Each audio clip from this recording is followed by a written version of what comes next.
Hey guys, check it out. Here is a Brine BluePrint X that somebody had sent me, and they sent it pre-strung. So they had some Ninja mesh already strung in there. They traded it for some string. They just weren't digging on the mesh. They kept saying how the Ninja mesh is useless. And when I got it, I looked at it, and the pocket was just insanely tight. Like the channel was insanely tight. They had interlocked like 5 diamonds down, and it caused just this tight channel, and they had the bottom string really tight too. So right away I threw a ball in it and started playing with it, and it just had way too much hold and way too much whip. So the first thing I did to fix that was just loosen the bottom shooting string. Just loosening that up and pounding it in kind of allows the pocket to form a little better, and right away it was slightly playable. It still had just too much hold and a little bit of whip. So the second thing I did was I looked at the sidewall pattern. It had all those interlocks all the way down. I just changed those interlocks to singles. So those knots up top, they had a couple knots which were good. It's good to keep it pretty tight up top. Then he actually, oh no, that's a single. So it just singles the rest, or not the rest of the way down, but single the pattern. I'll just say the pattern. Alright, starting at the third sidewall hole, it goes knot down to this one. So knot, then single, single, single, double, single, and then some crazy stuff and a tie off. Actually never tied it off on this side.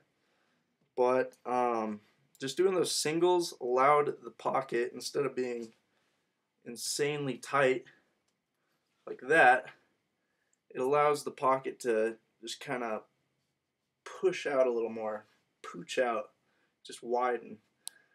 So it widened the channel. It's not an insanely wide channel. This head actually throws great. It's got great hold. I really like it now actually, and I learned some things. But something I was going to say is don't touch the bottom string when you're fixing up your sidewall patterns. Just leave the bottom string. If it's pounded in already. So if you've pounded it in, you've played with it, you just hate your pattern, but it's deep, or like deep enough but not too deep. If it's one ball deep, it's legal. So if it's one ball deep and you just don't like the pattern, just don't touch the bottom string. Just play with the sidewall pattern. Sidewall pattern kind of controls how wide your channel is and where the pocket's placed.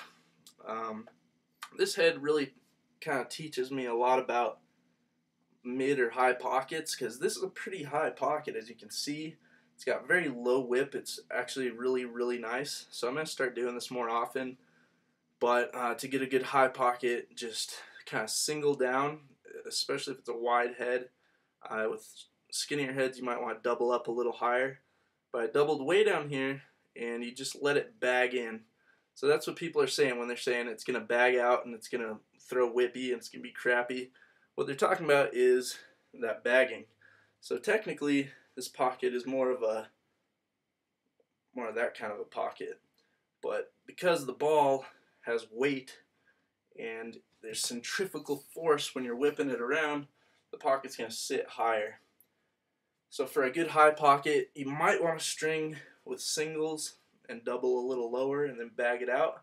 If it's a wide head, if it's a skinnier head, singles, maybe a double somewhere in there, bag it out. But the bagging out's important. My big hint for you today, if it's too whippy, just loosen the bottom shooting string and leave the bottom string and play with the sidewall pattern. If it's too skinny, turn your interlocks into singles. Double in there somewhere. I don't know. Those are my hints. I hope you got something from that. But this thing throws sick. I might sell it. It might be on stringsandthings.bigcartel.com. But I might keep it too because it's kind of sick now. Alright, thanks for watching, guys. Talk to you later.